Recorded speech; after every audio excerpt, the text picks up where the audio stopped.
Hi guys, welcome to the YouTube channel. So Fjord, I hope you will be fine. Now I'm telling about journalist Steve Baker plead not guilty to 4 January 6 misdemeanor count.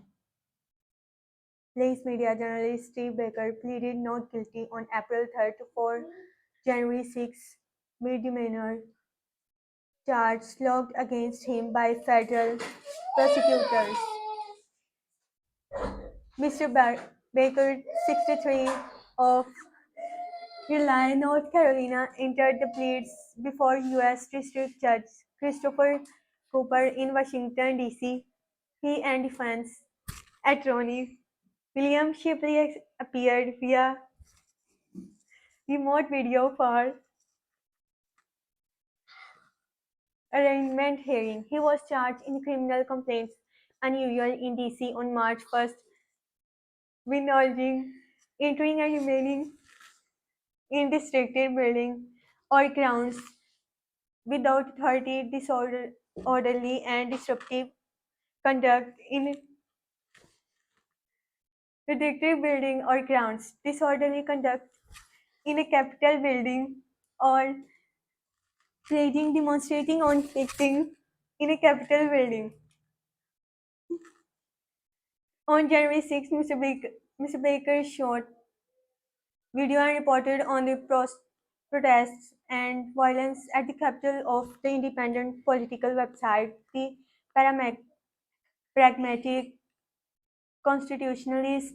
His video footage was licensed to HBO, The New York Times, Fox TV, and other media outlets. He joined Pleads Media as a reporter in fall 2023. For more than a year, Mr. Baker has arrested with the threat of prosecution by the Dodge had a lot more to do with the investigative articles and video on Capitol Police, the January 6 spy bombs, and Oath Keepers trial. He said he was warned repeatedly by insiders that his coverage was making Dodge officials very unhappy. He joined a list of at least nine right-leaning independent journalists and live stream prosecuted by Dodge. His case has raised the question of why mainstream or left-leaning journalists have not faced arrest or prosecution for being at the Capitol. Shoemaker surrendered to the FBI in Dallas on March 1st. He was brought into U.S. District Court for the Northern District of Texas wearing leg irons with his handcuffed wrists and pinion to belly chain around his waist. Later that day, he was released on his recognizance on March 25. Judge Cooper issued an order telling Mr. Baker he must comply with all of his conditions of patrial release. The U.S.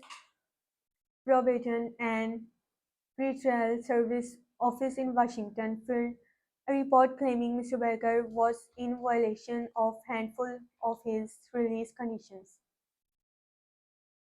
He denied the charge, saying the misunderstanding due to long-term absence from Raleigh had prevented him from turning in his expired passport, removing weapons from his home, and meeting with the probation officer. He said the probation agent was aware of the situation. Mr. Baker said he met with the local probation officer in Raleigh on April 1st and is in full compliance with the release terms. You can also read this news from the description. I hope you enjoy this. If you're there, like this video and subscribe the channel. You can watch all the latest news from my channel. So if you subscribe my channel, have a nice time. Good.